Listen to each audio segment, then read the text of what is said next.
This is so much fun. And if you have not played in court records, what I'm going to do is tell you a little bit about him. And then I had the opportunity, two of my really good friends shared their talks or their speeches with you and said, have fun. Okay, going to the courthouse, we'll talk about that in a minute. Why do you want to go? The official birth, marriage, and death certificates are there. On birth certificates, 90% of the time, if they were born in the last 75 years, they're going to want to know how you are related. And so be prepared for that. Have your group sheet, have your information available. The good thing is it also will have the delay. Now, what I found is, especially here in Texas, a lot of those records are no longer at the county and have gone up to the state level or the archives. So be prepared, know what you need before you go. Marriage and death certificates are there, and divorce and probate records, files are there. Land records, my most favorite thing in the whole world, which include deed records, survey books, warrant, plat, and maps. And there is a gold mine if you have not played with maps. Power of attorney books, and those are funny, and mortgage deeds. And we'll go over that. We had one, we were going through here in Llano County, the records, and in 1858, the lady was granted a divorce and she had a power of attorney, or it was through a power of attorney, because she called her husband an ornery old goat and she told him that the kids were worthless. I thought, oh my word, she'd have a heart attack today.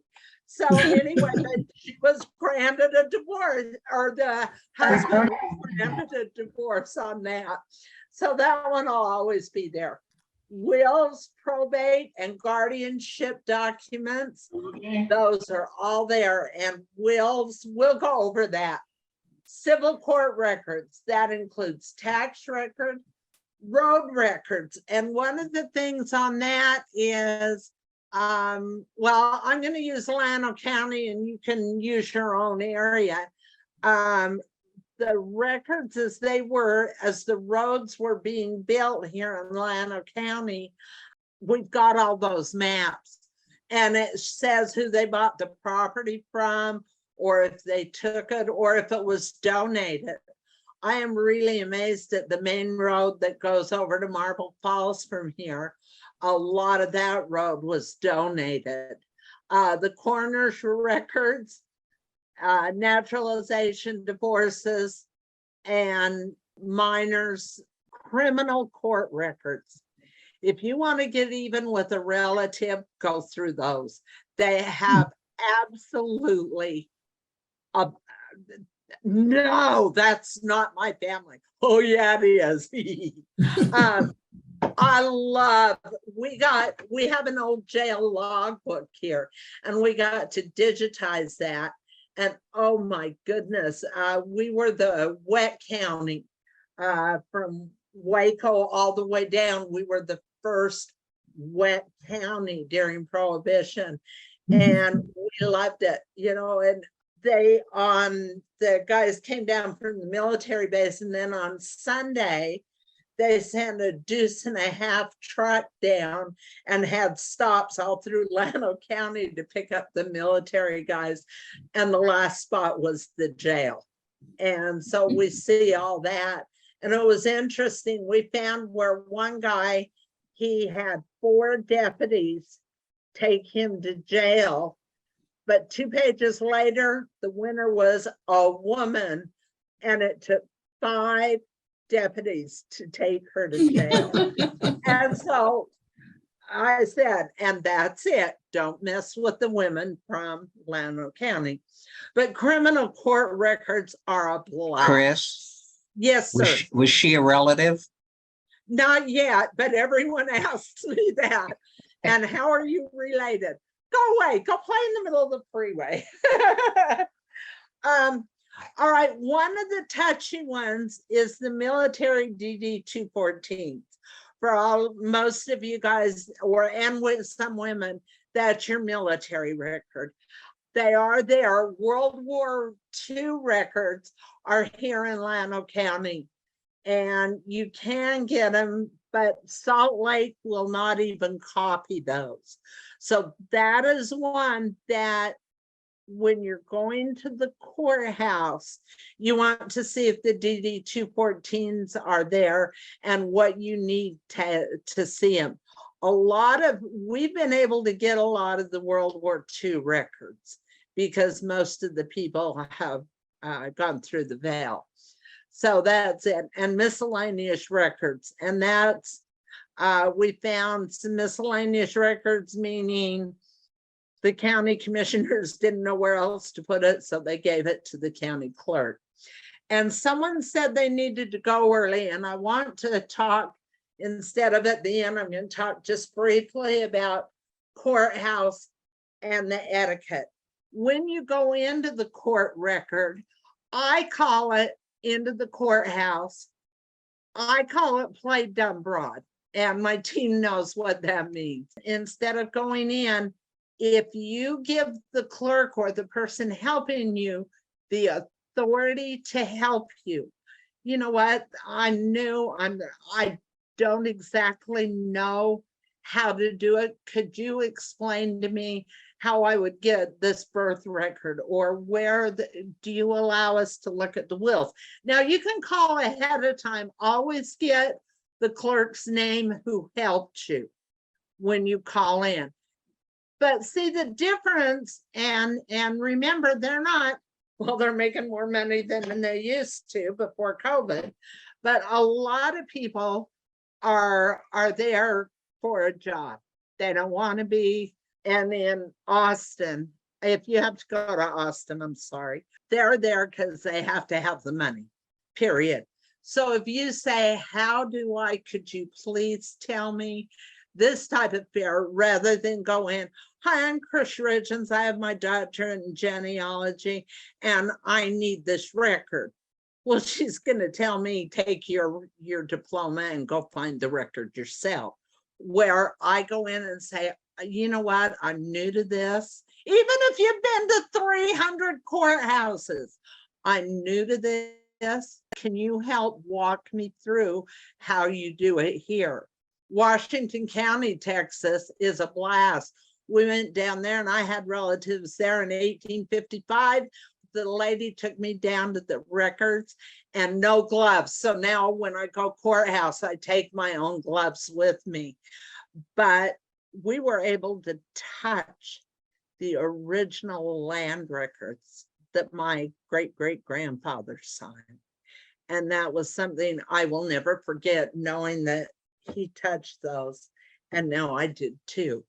But when you leave, I always count how many are there. I usually go buy them some candy and tell them that I hope this sweetens your day. A mixture of, that's why I count.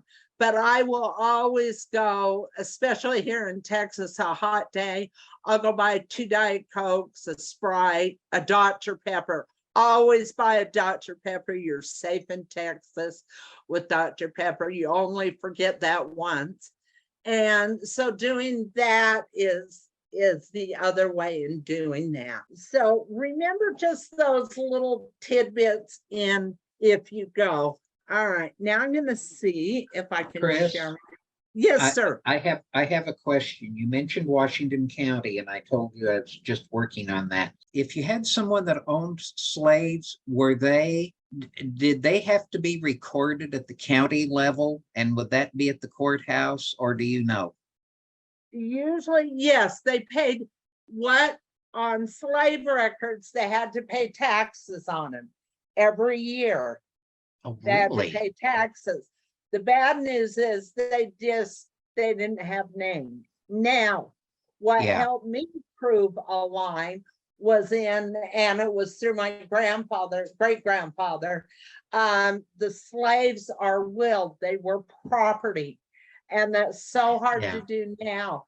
And so I found where this was from Georgia, they brought him over to Washington County, but they were willed to, and that's how I was able to prove a line to get into DAR, was through that, following the wills of Okay, my ancestors. So use thank, that. thank you.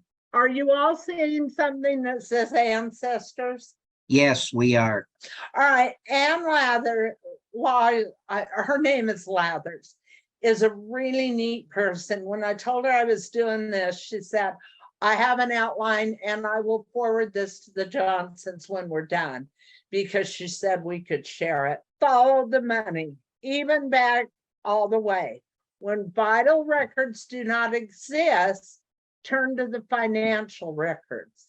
This approach can be used to track an individual movement. Now, in Texas, we have something that we have been unable to find in any other state, and it's brands, BRANDS, from the farming, the cattle.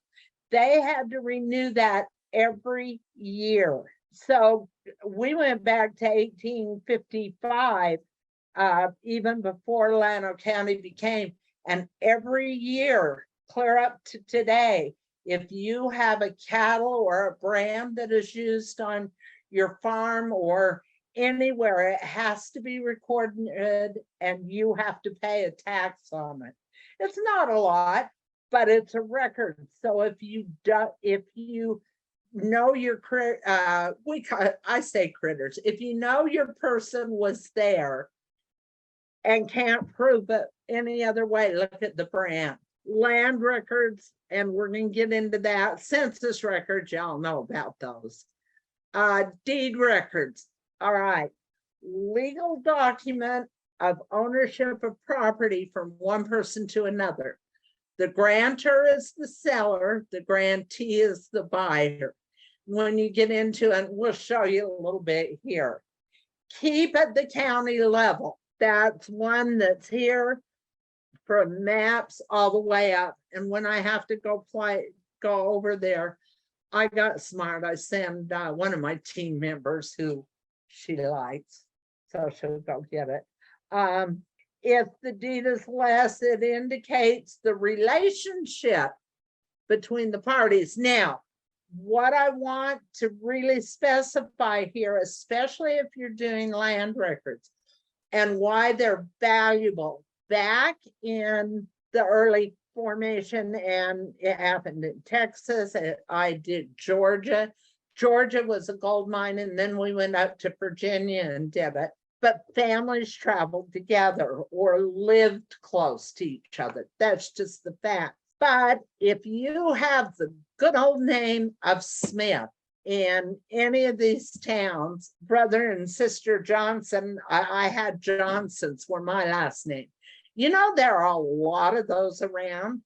And so what we did is you take your 3 or 4 Johnsons that would be on the map or in the land deeds and find the main person, and then start going through who had Johnsons around them and list them under the names of the owner of the property.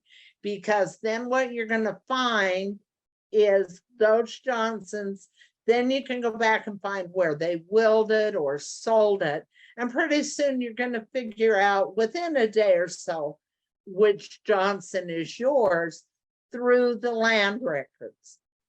So you take all the land records in that area and list your Johnsons out. And then start putting the names around each one under that, and that will help. Look for kinship in the following: grantor, grantee, consideration. Even now, today, when my daughter moved out, when my daughter moved to Texas, we gave her part of the property. We had 5 acres, and I gave each of my girls a piece of property so they could live here. And it will also give how they acquired the land and from who. If you have not followed your property back to the very start, do it. Go down to the county courthouse and say, I want to follow my piece of property all the way back. When I first did a class at BYU on this, we were living up in South Dakota. So I went back, found out where it was signed over, but then we followed other plans and found out where General Custer had come across our property and camped just down the hill on his way.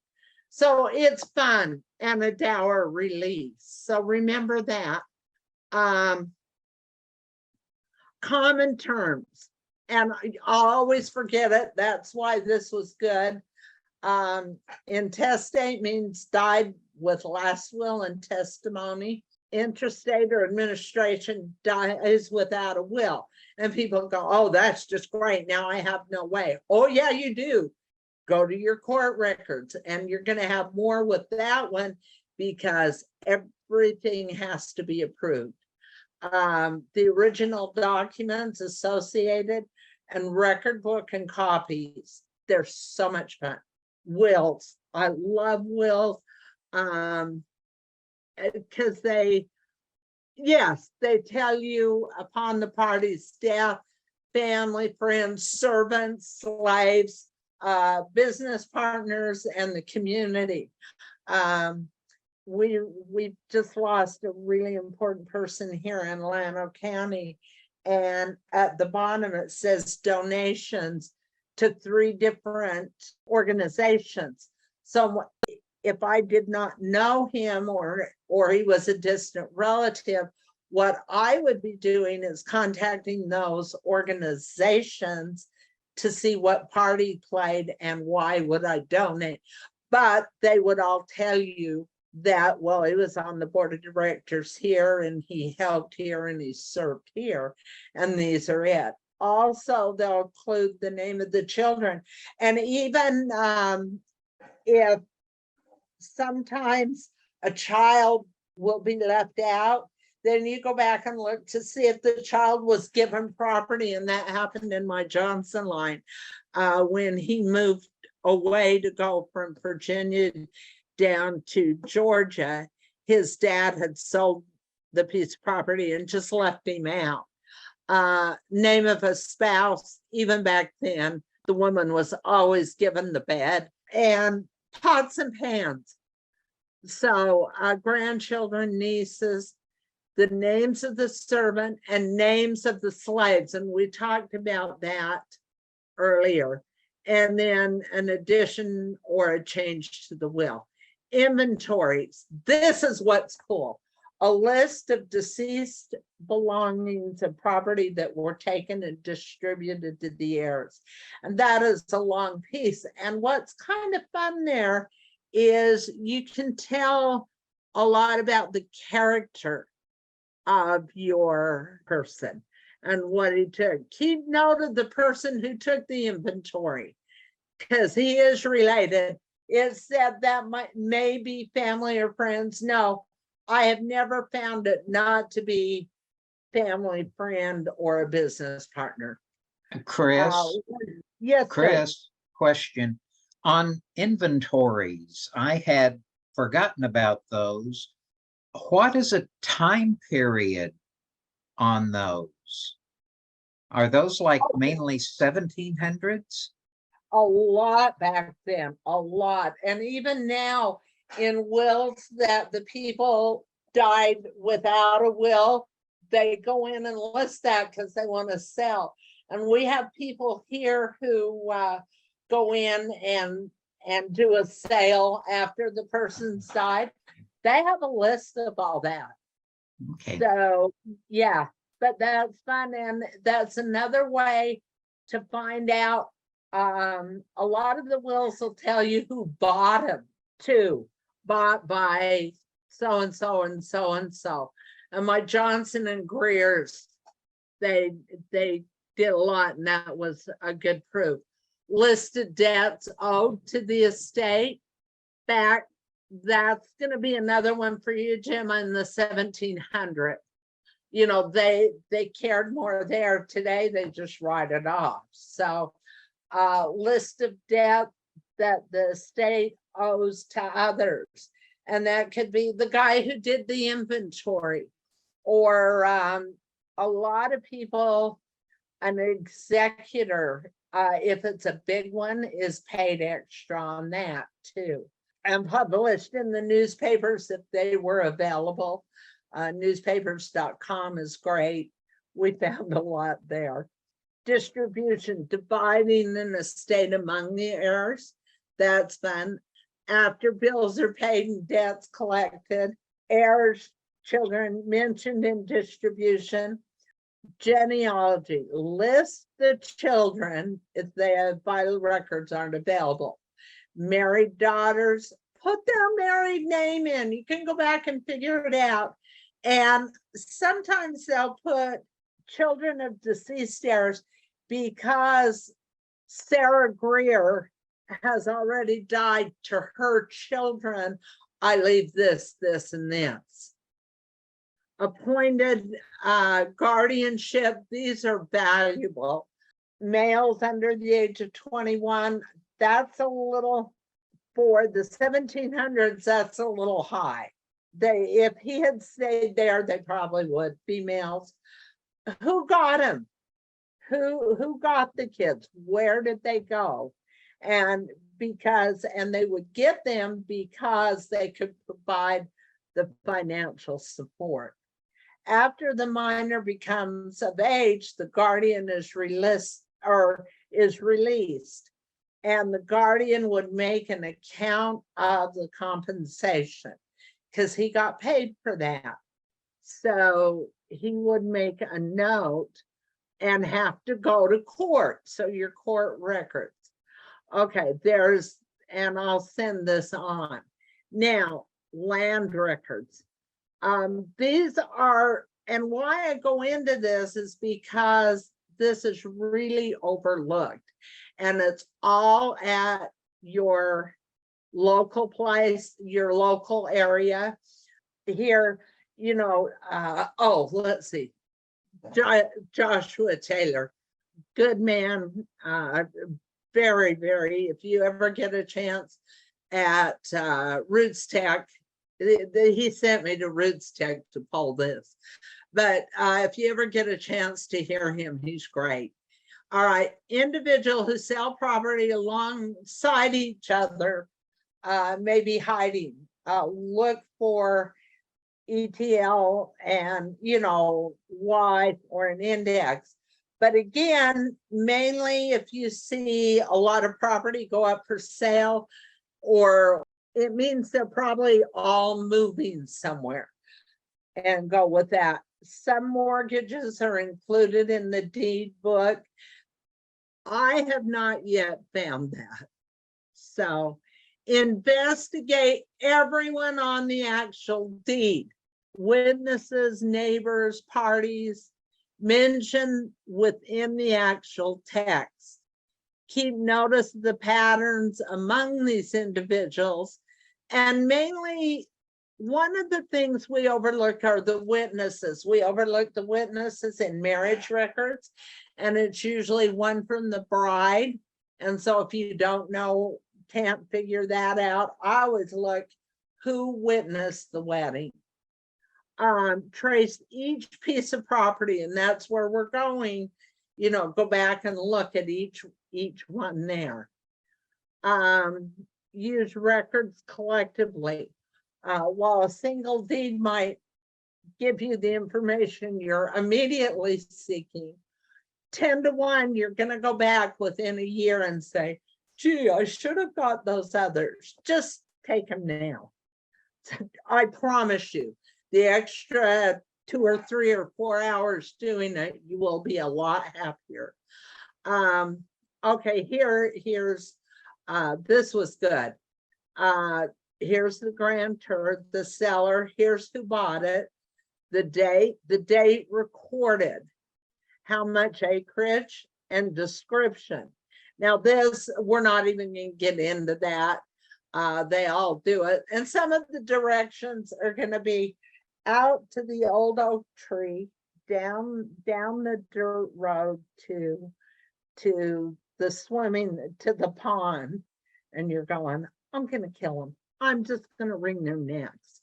So they're not all this nice. So be prepared there. Check surrounding counties. Oh, the county may have been another part. In 1856, Llano became a county. We came from Bear County and Gillespie County. And so I need to look at borders change. And I will guarantee the border changed while your family was there. Guaranteed. Always check the record of counties, which include the land you're researching, knowing the key origins. Now, a lot here in Texas, we're given land to go out and just settle it or stake it out. Pull out a map. Oh, I love my maps. We've got them for 6 different years out at the Llano Museum. And what we decided, we took the latest one because it was 1943. It was done during World War II, of the owners. And what we're going to now do is have them outline the people who they came in to look at, so we can see who's studying, what's going on. Do your homework before you go in, so you know. And if you have questions, you can always call. The Johnsons are great. You know, you've got a good team within your own unit. You're always welcome to call me. We can walk through it. But know the exact legal requirements to sell, to purchase, inherit, otherwise acquire, dispose. A lot of property on the outside of Llano until after the war, the Indians hit in 63. After about 1865, they pretty well stayed there in the property they were at. But before then, they kept coming, they'd go out, and then the Indians would come and do some yucky things, so they'd all move back in and give up the land. Check other types of land records.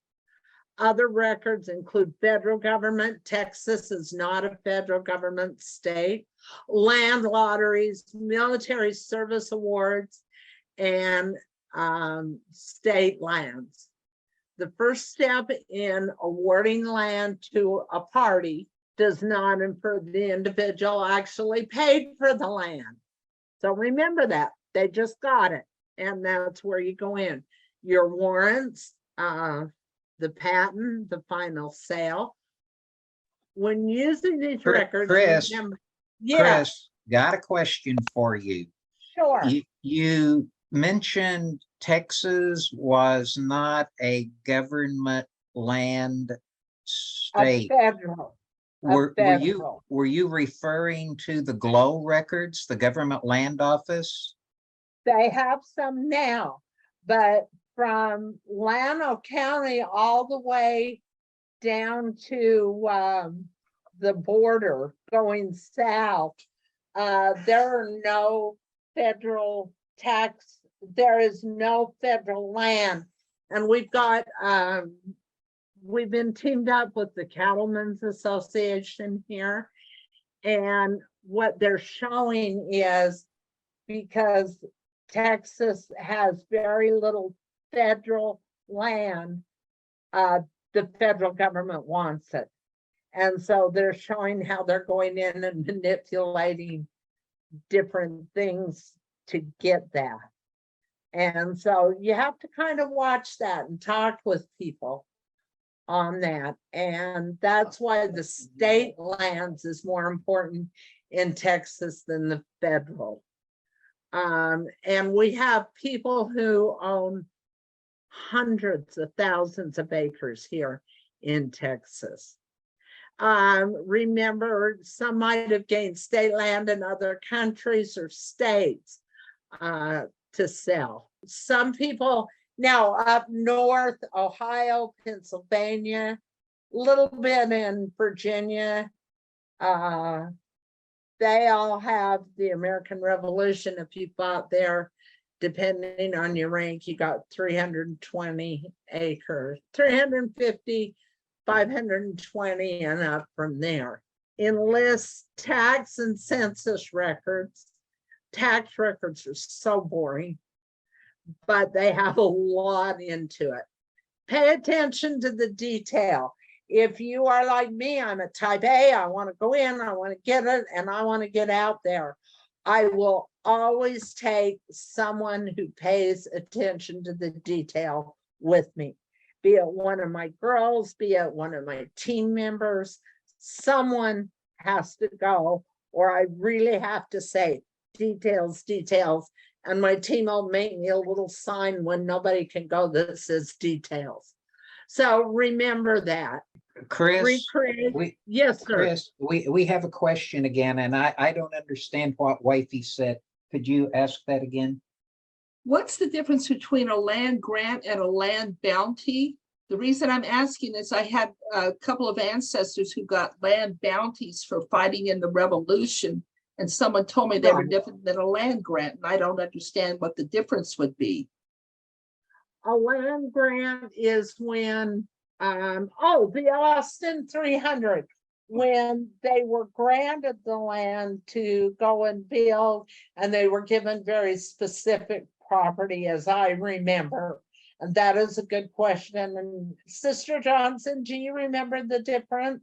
No, I don't think I know what it No, is. I think that's what it is. Where, and a lot of the people who were given land for fighting in the wars and stuff may have never claimed it. And that's what you have to follow through. If they were given 320 or 500, 350 or 520, go see if they took possession. Otherwise, people bought it. They have the land, people who bought it. Recreate the entire neighborhood, and you may have to do that. Even negative results in the land and might be tracking, write it down. Understand what you're looking at and having fun. Now, this is so cool. We have been digitizing records, and we've been working with the public library. Well, the public library called, and this is a fun one. This is the library called and said, Chris, you need to get up here. We found a gold mine. Well, it turns out they did. And I'm going to go down to page 10. This is what it is. Now, this is an abstract. It is not a copy of the original. These people, J.L. McLean, edited it for the library, and volunteers Evelyn Wade, and they did this in 89, 91. But let me go to page 10, because that's where it started to get fun. All right, now here is a warranty deed. Consideration $160, 1/3 cash, and the balance due in 1 to 2 years with 10% interest. And that's back in 1882. And then have sold, released, and conveyed an individual 1/2 interest. And so that's it. Then down here, there is no release. They couldn't find that. And then down here, an individual of 1/4. So this is where you go in, but look, and right down here, the Ola mailer may be entitled as heir at the law of James C. Barbary and her deceased mother, Rachel Barber. And that's in a land record or a warranty deed. They just said, so that's what I wanted to show you now. An individual, and again, that's, and it follows through. But also it showed, now we're clear up to Mosley, 1906. There's a family in here that's driving me crazy, and I don't know where that is. But see, now this was released in 1906. But one of the things is people owned, as I said, hundreds of thousands of acres. I know Mr. Stribling, who's creating ulcers for me. That's his main job on the other side right now. He owned 35,000 acres here in Llano County. I know where it was. I know who got part of the property. Never mind. He's just, that's where you have to follow it through. Now, here's one. Here's my favorite. Here's this house on Mountain Creek, a branch of Hickory, about 70 miles north of San Antonio. Well, this is 1849, and Llano didn't become Llano until 1856. So we've got a good record here, not a, so this is it. Which one's this? Consider $200 cash, and it's 1880. So the survey 504, here's the section Mountain Creek, about 9 miles from the mouth of Hickory Creek. Well, I can guarantee Hickory Creek has changed, so going back and finding some of these is really, really fun. And resides here, conveyed, descended to him as an heir at law of his William Cockburn, and his mother Mary, his sister Catherine Kinsman. This is in the land record before Llano. This is great. I just found out a whole bunch, and now I want to go play in Hickory and no seal. So even though now, if I were a good researcher, I'd go find the original, but the abstract, unless you find, some of the people did not do a good job. I happen to know these people, and I know they did a good job. Plus I can read their handwriting, so that's even better. I do not go pull them right now from Llano, but here, and it amazed me, here in 1881, he paid 175 cash, in the Providence by taken. Now see, here's a prime example. By whom taken? He lives in Canada, and here's where it's regarded in Gillespie County, Section 4. See, so now this is one that's on the border. I happen to know where this one is, and so if I lived back in Timbuktu, I would call Gillespie County, and they'd say, no, that's Llano County. I just happen to know that. So before you drive 200 miles to one county, and if you're coming out to West Texas, you really want to make phone calls before you go play out that way. And 2 notes for 53, warranty deed with a vendor lien. So what happened here is he put a lien on it until it's paid. 1882, an individual. So this is it, containing 320. Okay, here, assignee of Thomas by virtue of script number 258, so containing 320.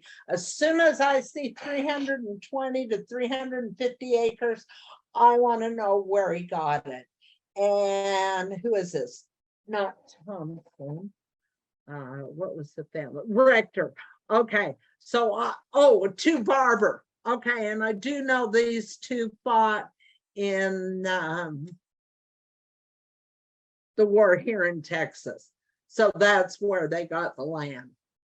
Poor guys, I don't know if they saw Llano back then, why they stayed, but they did. So anyway, these are fun things. Now, see, here's more my budget. $758 report of a tax sale. So this property, that's why he never paid the taxes on it, probably did not live on it. So these are just things that you can come up with and enjoy. But land records, court records, call the court records, please, thank you, help me understand. Okay, now I appreciate it, get her name, and when you go in, have the $1.99 candy bar and just say, you helped me on the phone so much, thank you. Here's something to sweeten your afternoon or your morning, don't do donuts or anything because they'll think you poisoned them. And our county clerk wouldn't take anything from me. So my team's a lot nicer than I am. So anyway, these are just different suggestions. You get further with honey than anything else. But call ahead, but give them the authority to help you. Now, last time, I can keep talking forever. Are there any other questions? Anything I can help you with? You've got a good team here. You've got a lot of people who work in the family history centers. The IFH guide, Roots Tech, if you go in and Google any of these, they're there. But, and getting prepared for next year.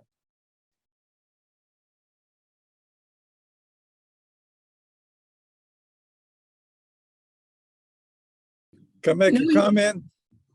Oh, sure. Yes, please. You were talking about liking maps. Back in Oh, yes.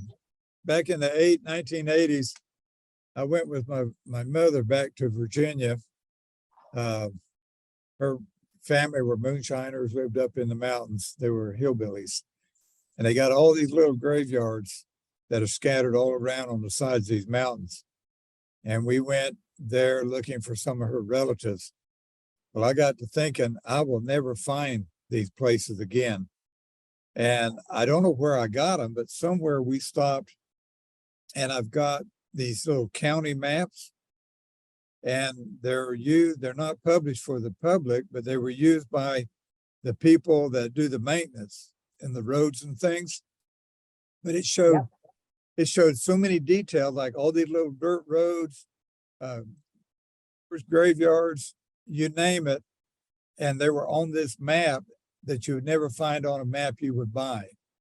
And I found that very helpful because I was able to trace where we had been and where all these little graveyards were. So that's another thing you could look at on maps, but I'm not sure where you get those anymore. By going, you hit it right on. You go to the maintenance department for that county, and that say, I'm looking for a map. I'm trying to find this road, and it goes, Surrey's not. As soon as you say, I need your help, Surrey and I are on different wavelengths, they'll laugh because they'll know it and help you. That is an excellent idea. Yeah, because it showed even little trails. Little trails and everything. And what you made me laugh, my girlfriend went back up in the Tennessee mountains, she was looking for a cemetery and she couldn't find it. So she said, I found this old rundown house and I finally got the courage to go up and knock on the door. And as she stepped up to go knock on the door, the bottom stair had the headstone of her relative. Oh my goodness. And she said she'll never forget that. So that's it. But those little records, that was a great idea. Thank you for sharing that because that's another great. And the maintenance department, as soon as you say Surrey and I are not on the same wavelength, they're laughing. Can you help me, please? And they'll help you with no problem.